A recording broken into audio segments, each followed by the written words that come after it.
So I just recently discovered this game. I have seen the game on the Game Pass many times, but never really paid attention to it. I don't know why, because I'm so glad I finally went, downloaded it, and tried it out. I was literally blown away, because this game reminded me so much of Elden Ring. And this game does not feel like a wannabe Souls-like game. It is a really good Souls-like game. That's just as good as Elden Ring in my opinion. And you can beat me up about this now, but that's how I feel after having finished this game. You basically play a fabled Dark Crusader who is embarking on an epic quest to overthrow Adir, the demon god. And you have this huge world to play in, overground, underground, in castles, in cities, everything. There is so much to see and explore, and when you thought you saw it all, there's more. And just like in Elden Ring, you can pick from several classes at the beginning. They all start out with different stats and different weapons and armors and starting items, but also with a different starting level, there's not a big difference. I didn't really pay so much attention to the stats and the starting level and all. I was more interested in the starting weapons and maybe the starting armor, and also something that looks kind of cool. So, even though this or the ranger werewolf looks really cool, or this knight, I actually went with the Black Feather Ranger because that guy comes with a bow and arrow. But just like in Elden Ring, you don't really have to stress so much which class to pick at the beginning, because you can literally mold any character into whatever you want, and it turns out to be something completely different at the end. So I have a strength build here, and what you see here is the Sanguinarix, which is how you get your health back.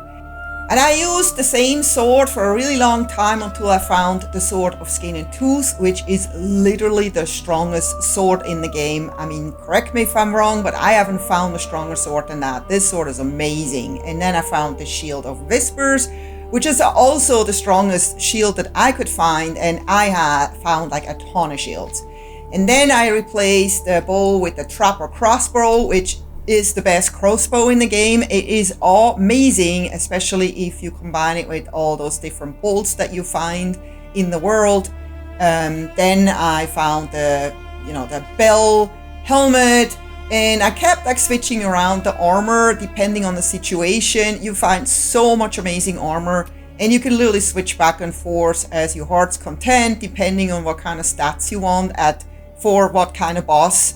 So you kind of have to switch it up a little bit, definitely. And it's a lot of fun to just experiment with all the different armor types. And then you can wear 2 different types of rings to improve your stats. You find those like all over the world by killing enemies and so forth. So it's good to loot everything. And you can also wear those amulets that do the same thing basically. So super helpful. And then you have a quick access items where you can stick in whatever you want, whatever you feel you need to be able to quickly access through like a hectic fight or anything like that. So that's kind of what I have in there. And then you can look at all your melee weapons and shields, then the ranged weapons, there's all kinds of things. Then you have ammunition, there's a lot of throwables, grenades and knives and arrows. And then you have the spells, which I never used because I did not rank up any of that. And then there's tons and tons of armor, of course. You keep finding more and more and more of that. You can look at all the pendants, which I said amulets earlier, but that's what I meant.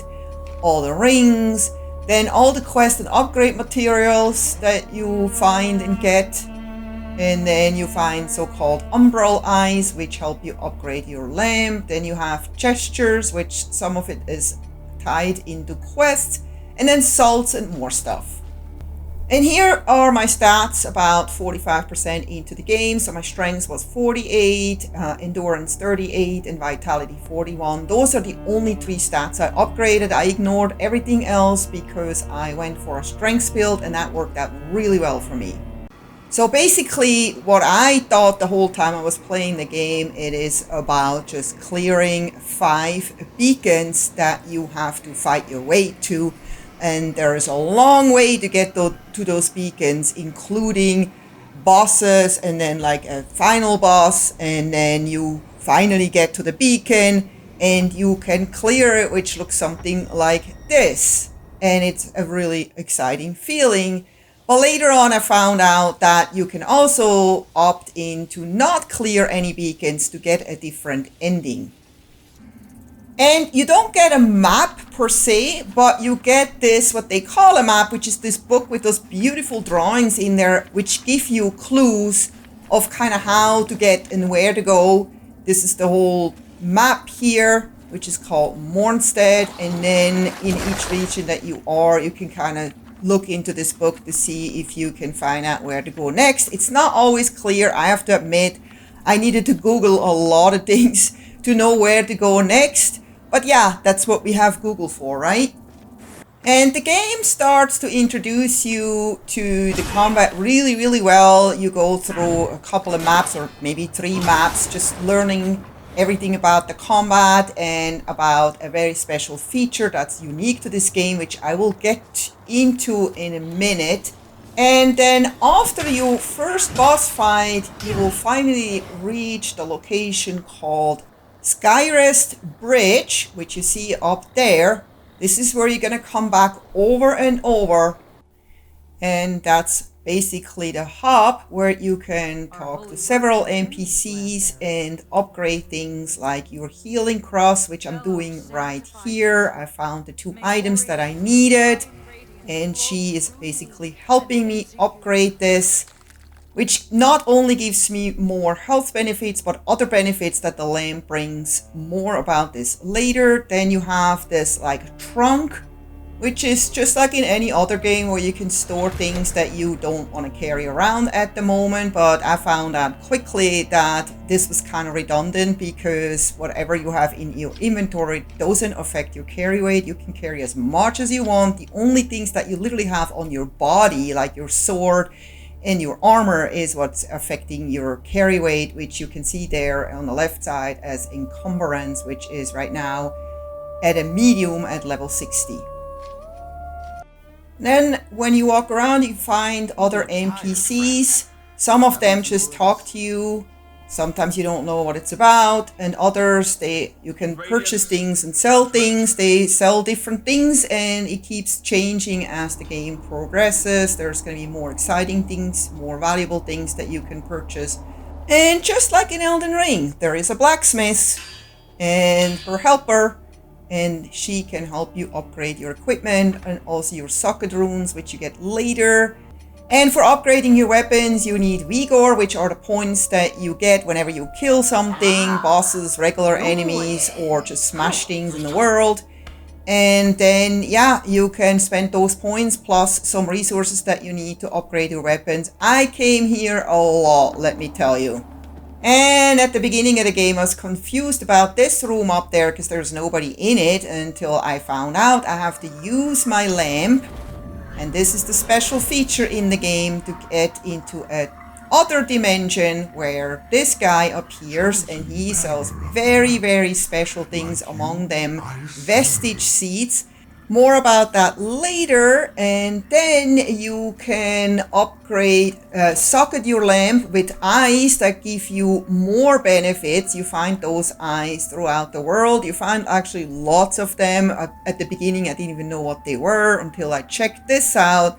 This is really great. You get actually another socket later, and then you can upgrade the lamp too, but you need a chisel for it, which I think I found only 2 in the whole game. And then you can also do something called offering remembrance, where you can offer umbral scoring, which you find in the world, and then purchase basically or swap them for really cool items. I haven't really done that because I was really happy with the items that I had, but that's definitely an option. And then you find this like broken mirror. At the beginning, it's kind of like, I don't even know what this is for because it doesn't do anything, but you basically have to find 3 shards in different locations of the world. But all that mirror really does, it lets you change your body type, hair, facial features, which is kind of silly because you never really see any of that. You always have armor on.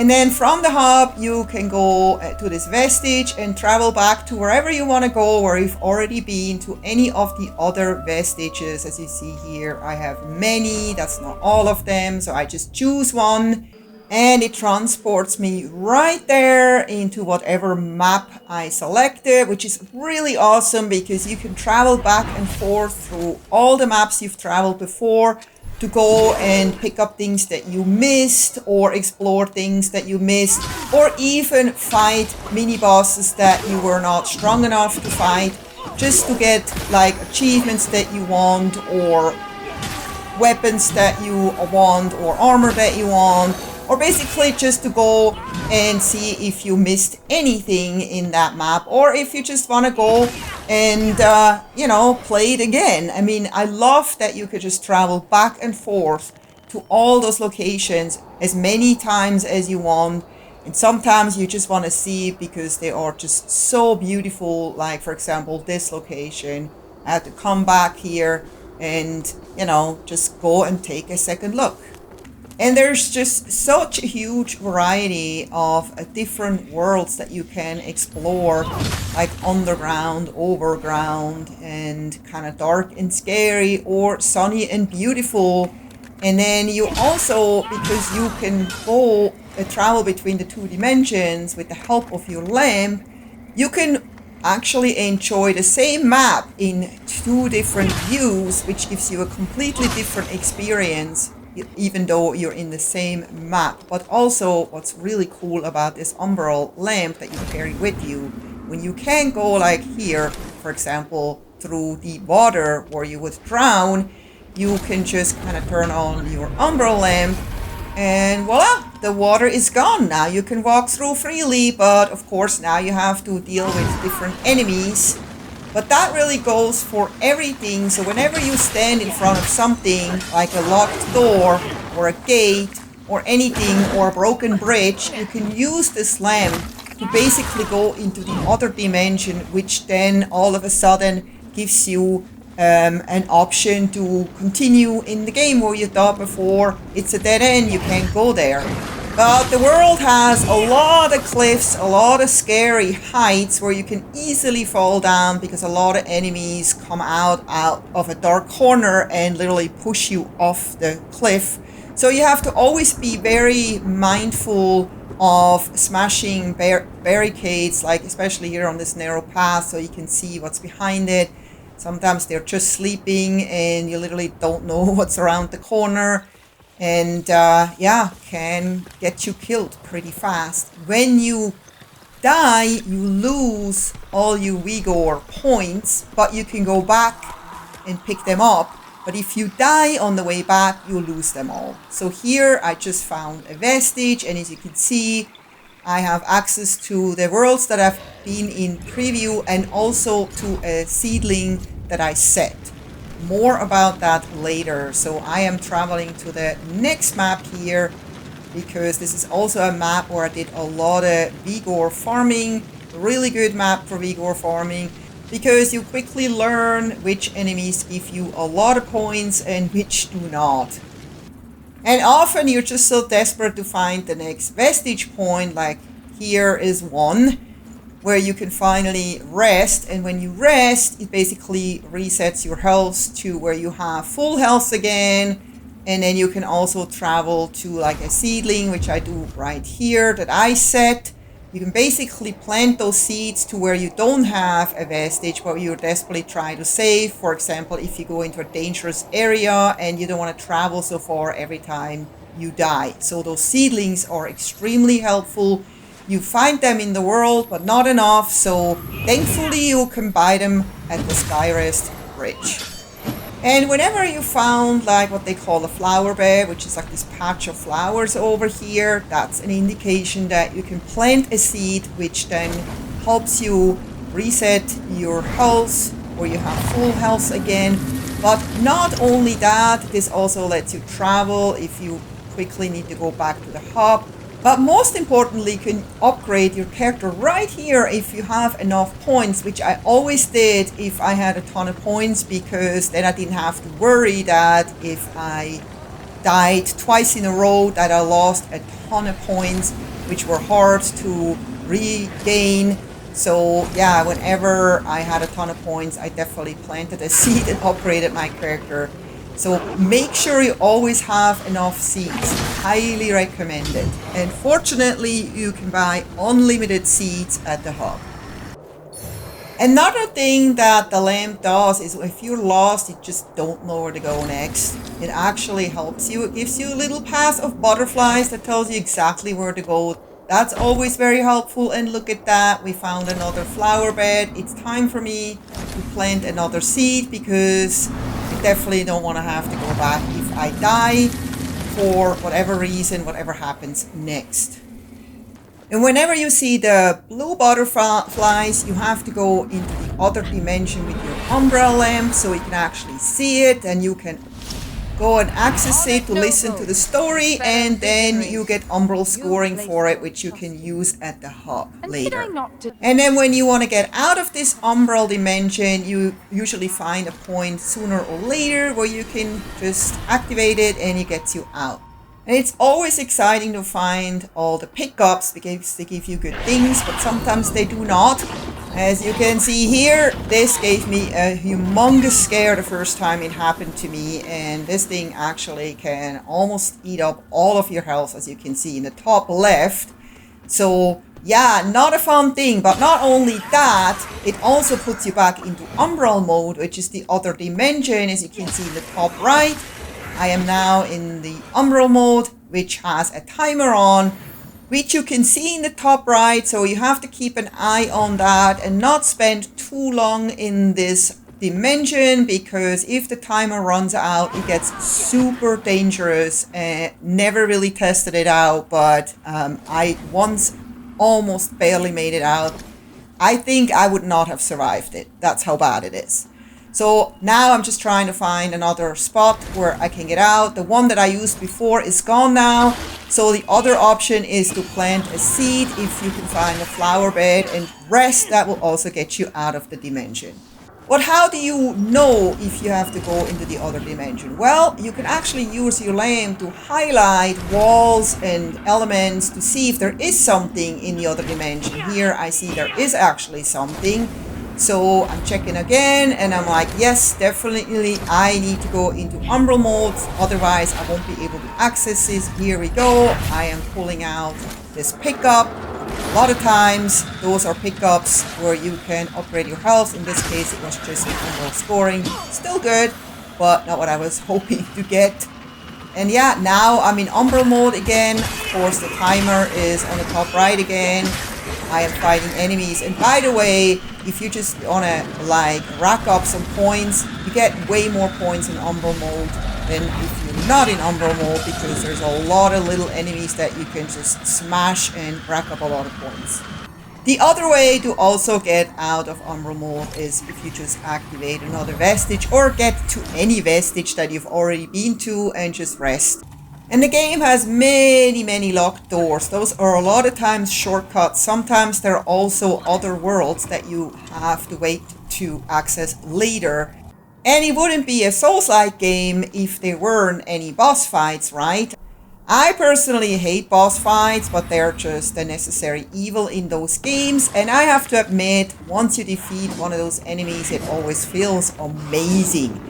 But many times you're absolutely not ready for a boss at all, and you just kind of happen to walk into a room or location where all of a sudden you find yourself in the middle of a boss fight like I did here. Of course, I died instantly because I was not at all prepared for this guy. He was exceedingly fast and aggressive, and I just felt like I needed a little bit more time to prep. So I went, upgraded my weapons a little bit more, came back here, and I easily defeated him. There's some bosses where you just know, it looks like an arena, you know you're in for a boss fight, and if the arena is very big, you know it's going to be a really big boss and a really scary boss. But a lot of times, the bigger bosses were actually the ones that were easier. And it was always such a big relief when I defeated them, because then I knew I could move on in the game. And while I never had any troubles defeating regular enemies in the world with dodging and parrying, I did struggle a lot with some of the bosses where the dodging and parrying just didn't work as expected, but I quickly found out that my crossbow actually did a really good job in taking out enemies from a distance, so I never even had to be worried to get hit by them. But I always first try to take out bosses with my sword and shield, and a lot of times that worked just fine, but certain enemies like this guy who had a very, very powerful hammer that had a very wide reach, I just couldn't do it without my crossbow. And then the game has a lot of mini bosses that are optional. They are just fun to fight. You can ignore them if you don't want to fight them, but I always tried at least to defeat them. Like those big heads, they were so creative. I just had to see if I can take them down. And once you take those mini bosses down, you obviously get some good loot. So it's always worth at least trying it. But no biggie if you can't do it, because you can still move on with the game without defeating them. And there are also a lot of hidden areas with very valuable items that you definitely want to go and get. Sometimes it is not as easy to find how to get to it. Sometimes you have to make huge detours how to get to them, or fight a lot of dangerous enemies, and you may die a few times just to get to that point to finally get that loot, which in this case is a treasure chest, which usually has really good armor in it and also upgrade materials. But then I was realizing when I came down here that I should have gone another way to also do this, because this is like a health upgrade there that I missed. So I had to do this detour again and jump down into this area just to pick up that item. And as you saw in the beginning of the video, there are a lot of salts and items that you can pick up to actually enhance your weapons.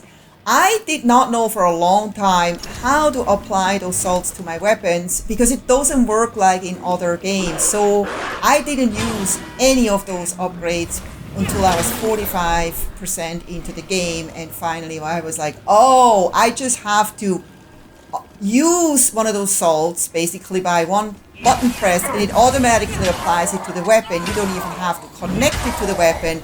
And here, for example, I have some fire salts on my weapon, and it makes a huge difference. It doesn't last long, but you find so many salts you can just keep reapplying them. So I think I pretty much mentioned everything that this game has to offer and what this game is really all about. So in case you're interested, you have a pretty good idea by now, and you've also seen some of the maps, so you can see if this is for you or not. But I highly recommend this game, because this game is so much fun, especially if you like Souls-like games or if you played Elden Ring, because this game really gave me the Elden Ring itch that I had since I finished Elden Ring. It brought back so many amazing memories, and I just literally felt the whole time I was just playing Elden Ring. This game is so much fun. It's so exciting. There's so much to see. It's a huge world. There's so much variety. The combat is insanely fun. So the game is pretty much flawless. It runs really well. While there is an issue where I think it's only on console, it can actually start to stutter if you have a really long gaming session, but I learned that you can just restart the game and it will actually resolve those issues. The game will run flawlessly again. It just has something to do with memory. There's just too much going on. It especially happens when there's a lot of like fire or a lot of enemies in one spot, but usually only after you've played for at least like 2 or 3 hours. So if you have shorter gaming sessions, this will never even happen to you. And there was only one bug where I had to find a key. I actually did find the key. I was very excited about it. But then when I wanted to open the door, it didn't work. I checked my inventory and the key wasn't even there, even though I picked it up. I found out later that that's a known bug. Unfortunately, that kind of kept me out of some of the doors. But those doors were just shortcuts, nothing that kept me from continuing the game. Nothing important, not an important key, just a fun key that I kind of missed out on. That's literally all the negative that I have to say about this game. Other than that, the game is absolutely amazing and definitely worth your time. And if you're on Xbox, you don't even have to pay for it because it is on Xbox Game Pass currently. There is actually a second game coming out. I don't know if this game then will be pulled off Game Pass, so if you want to play this one first, you may want to just go ahead and play it right away. So I hope you enjoyed this video. If you did, please don't forget to give it a thumbs up, subscribe if you haven't yet, and I hope to see you next time. Until then, happy gaming, take care, bye bye.